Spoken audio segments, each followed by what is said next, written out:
Bonsoir. Je parle doucement, même si je vais devoir élever la voix pour le discours que je vais dire, que je vais prononcer, pardon.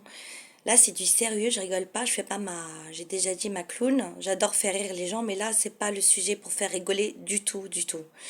Comme vous avez lu sur le titre, c'est pas comique du tout, c'est dramatique, mais ça se finit bien, mais au bout de 400 ans. C'est le discours, fameux discours que je voudrais faire découvrir aux jeunes, peut-être qu'ils ne connaissent pas, qui subissent le racisme, que ce soit des Arabes ou des Noirs ou des Indiens ou des Chinois.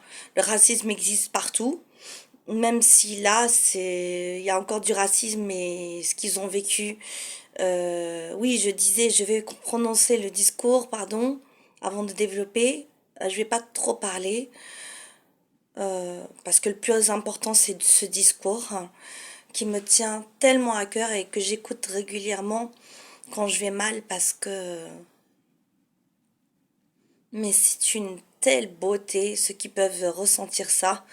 C'est d'une telle foi, c'est d'une telle force et dans la non-violence en plus. Ça s'appelle I Have a Dream. C'est très connu pour les plus âgés, ils le connaissent.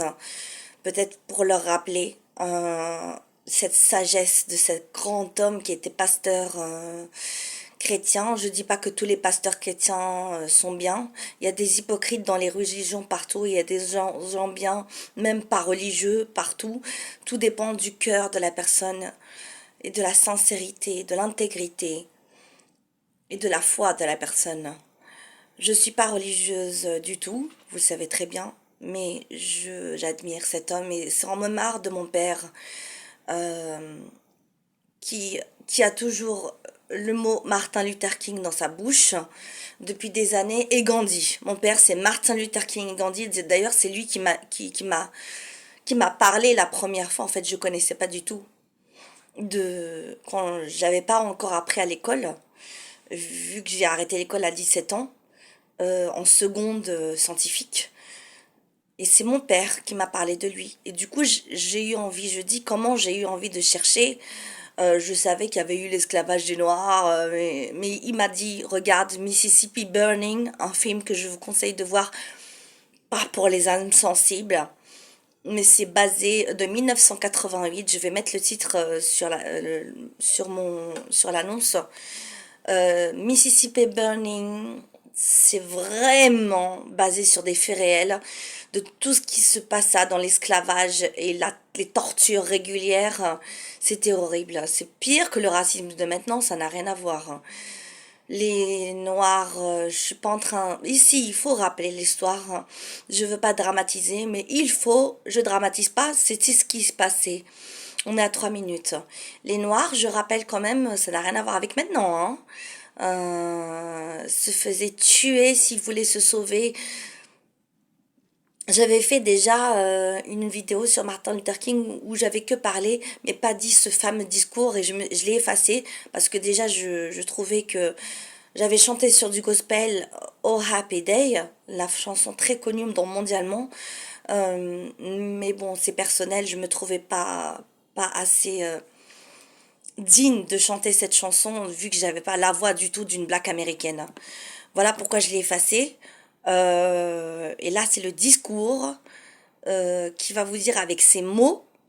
I have a dream, ça veut dire, pour ceux qui ne savent pas et qui ne le connaissent pas, en anglais, j'ai un rêve. Et vous allez dire, il va le dire à la fin du discours. Et je rappelle que vous ne voyez pas la vidéo, mais si vous voulez la voir, vous allez voir qu'il y a là, c'est pas 30 personnes qui sont son public, ni 100, non, non, c'est au moins 1 million de personnes.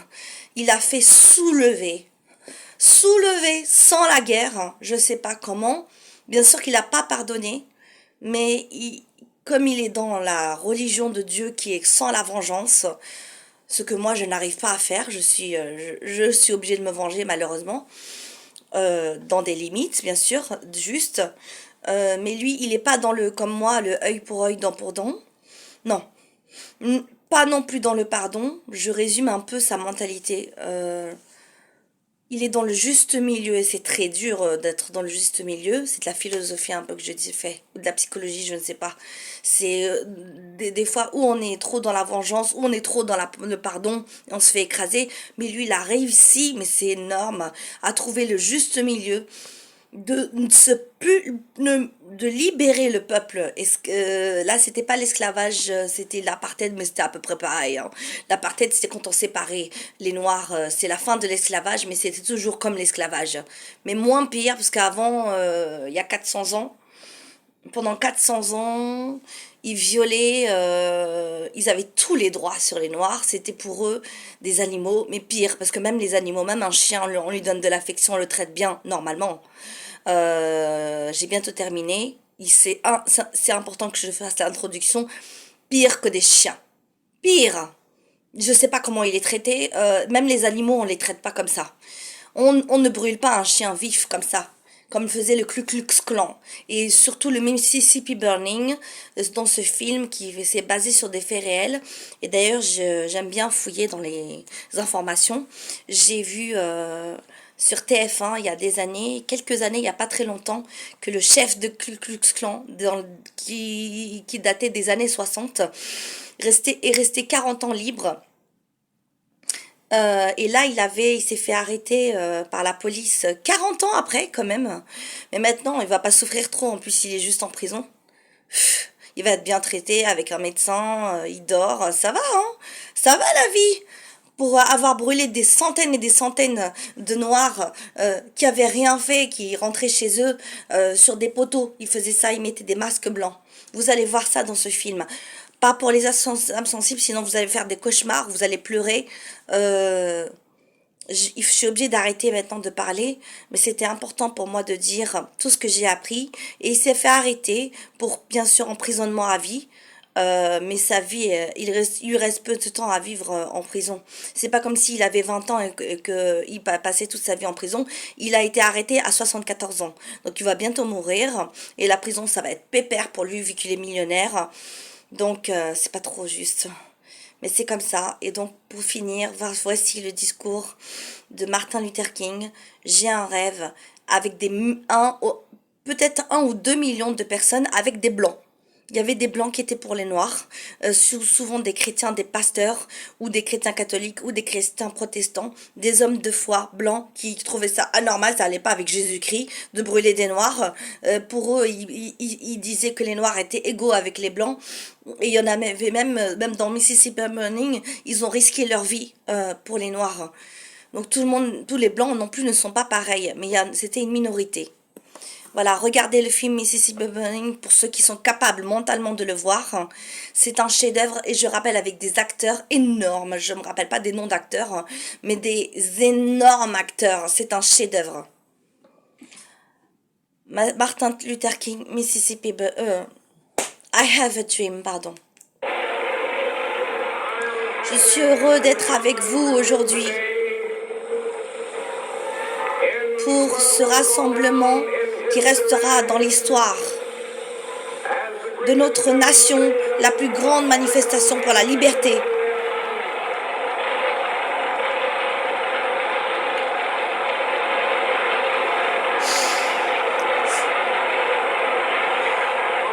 Il y a 100 ans,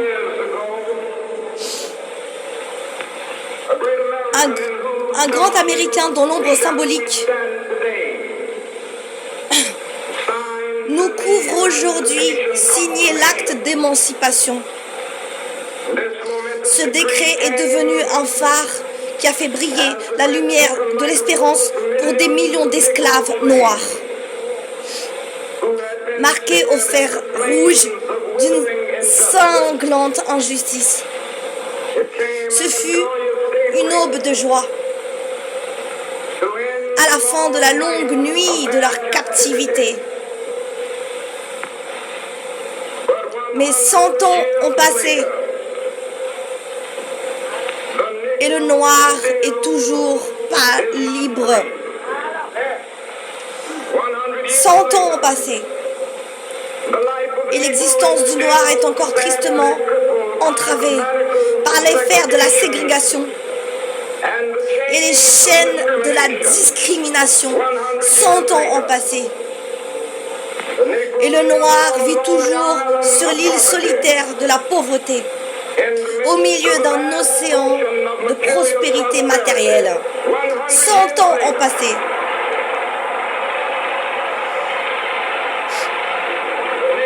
Et le noir croupit encore dans les bas-fonds de la société, comme un exilé dans son propre pays. Nous sommes réunis en ce lieu sanctifié pour rappeler à l'Amérique l'urgence de l'heure présente. L'heure est venue, now is the time, d'émerger de la vallée obscure de la ségrégation, now is the time, pour avancer vers la lumière de la justice raciale. L'heure est venue, now is the time, de sortir des sables mouvants de l'injustice raciale pour prendre pied sur le roc solide de la fraternité. L'heure est venue de faire de la justice une réalité.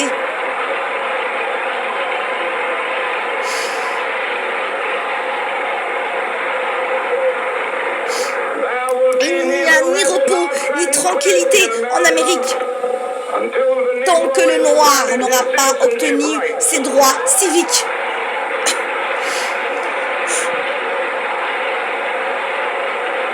Nous devons toujours combattre sur le terrain de la dignité et de la discipline.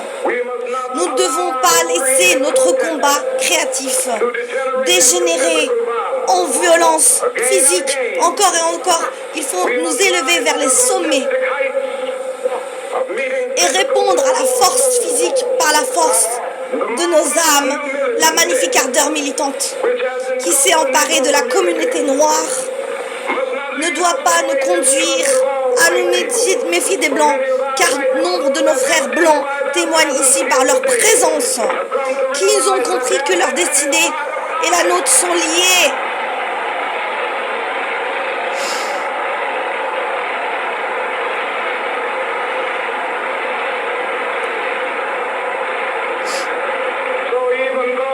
Même si nous traversons des moments difficiles aujourd'hui et demain, je fais pourtant un rêve. I have a dream. C'est un rêve profondément ancré dans le rêve américain. Je rêve, I have a dream, qu'un jour, cette nation se lèvera pour vivre pleinement les articles de sa foi. Nous tenons ces vérités pour évidentes, que tous les hommes naissent égaux.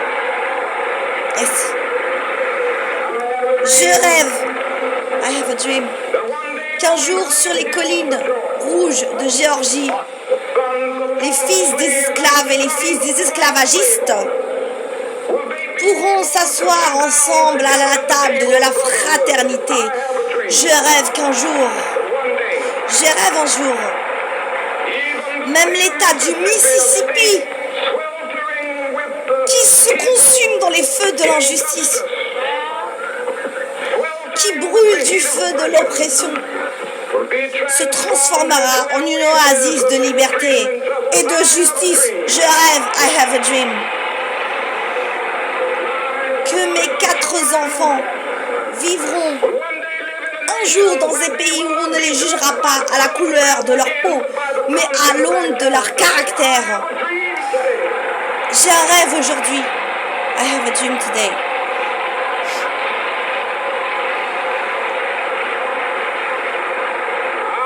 Je rêve qu'un jour, même en Alabama, et ces racistes malfaisants, son gouverneur qui n'emploie que des mots comme multiplication et interposition, qu'un jour en Alabama, des garçons et des filles noirs pourront saisir fraternellement la main des enfants blancs. Je rêve qu'aujourd'hui,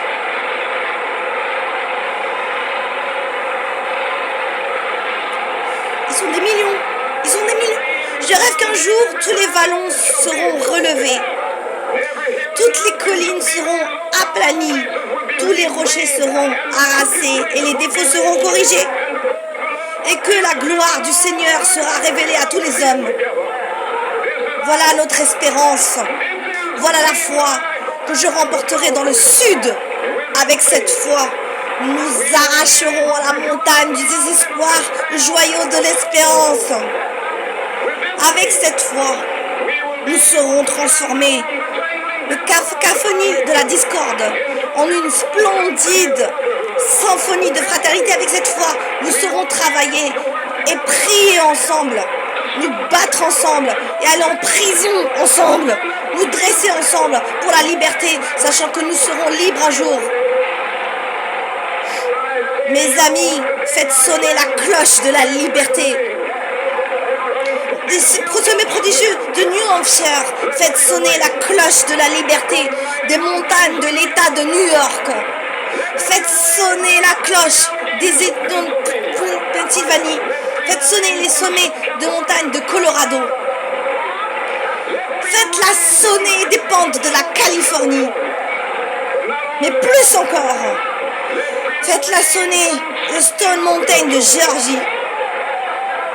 Faites-la sonner de Lookout Mountain du Tennessee. Faites sonner la liberté de chaque colline, de chaque butte, de chaque montagne du Mississippi. Faites sonner la cloche de la liberté. Et quand nous ferons sonner la liberté dans chaque village et dans chaque hameau, chaque État et dans chaque ville, nous pourrons hâter la venue du jour où tous les enfants de Dieu, les noirs et les blancs, les juifs et les chrétiens, protestants et catholiques, pourront se donner la main et chanter les paroles de ce vieux chant noir. Libre enfant, libre enfant. Merci Dieu Tout-Puissant, nous sommes libres enfants.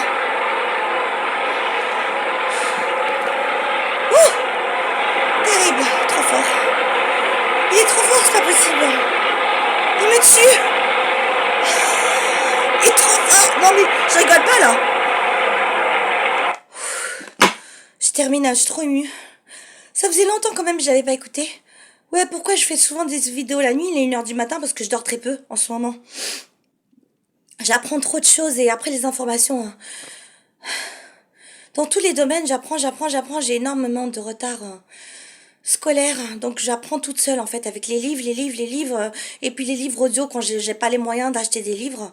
Oui, je voulais ceux qui veulent apprendre, c'est facile. Vous tapez n'importe quel livre que vous voulez, vous marquez livre audio sur YouTube et vous écoutez le livre en faisant la vaisselle. Il y a quelqu'un qui vous le lit en fait quand on veut un peu en fait. On n'a même pas besoin d'argent pour acheter des livres avec 0 €. Vous apprenez tout ce que vous voulez, la philosophie, la psychologie, la géographie, l'histoire, tout. Tout et n'importe quoi, même des trucs politiques. Ouais, moi j'y connais rien en politique, ça m'intéresse pas. C'est pour ça que j'y connais rien. Mais vous pouvez tout apprendre. Tout.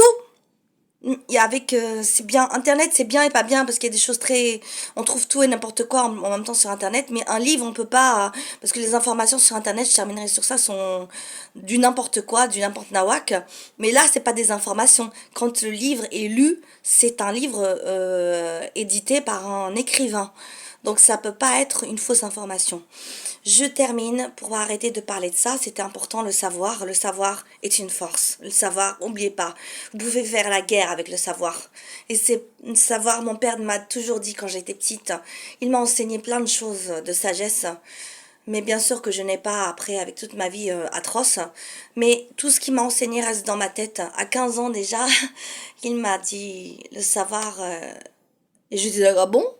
Il me dit le savoir est une arme plus forte qu'un flingue. Il a pas dit un flingue, une arme à feu. Ouais, le savoir.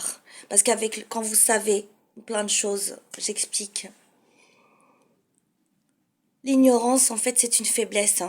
Quand vous savez plein de choses, vous pouvez par exemple vous défendre contre des choses, n'importe quoi. Parce que vous savez déjà, donc vous pouvez prévoir, anticiper, ça s'appelle. Anticiper, ça veut dire prévoir ce qui va se passer. Donc esquiver, mentalement je veux dire, ou dans une situation compliquée. Et si vous ne savez pas dans quel terrain vous mettez les pieds, c'est hyper faible. Donc ceux qui ont des difficultés dans n'importe quel domaine, pas forcément le mien, euh, instruisez-vous. Ceux qui ne sont pas allés à l'école, ne vous êtes pas bêtes. Je ne dis pas que moi je suis intelligente.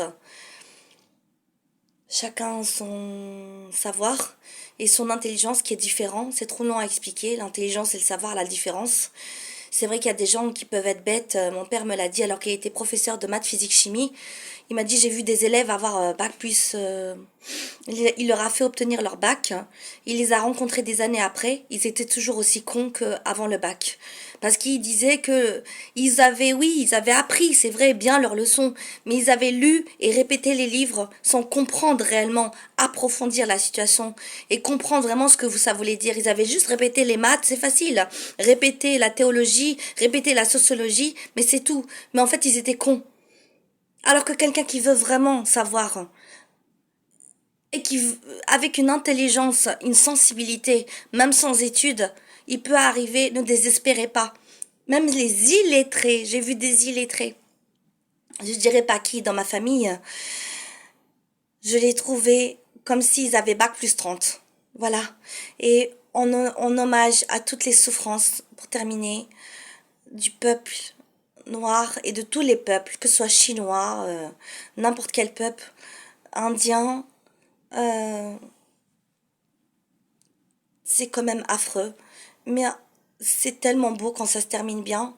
Mais je rends hommage à toutes les victimes torturées, brûlées, dans ce cas-là des esclaves blacks, et qui sont jamais rebellés ou n'ont jamais fait la guerre, n'ont jamais répondu par la violence. C'est une énorme force. Au revoir.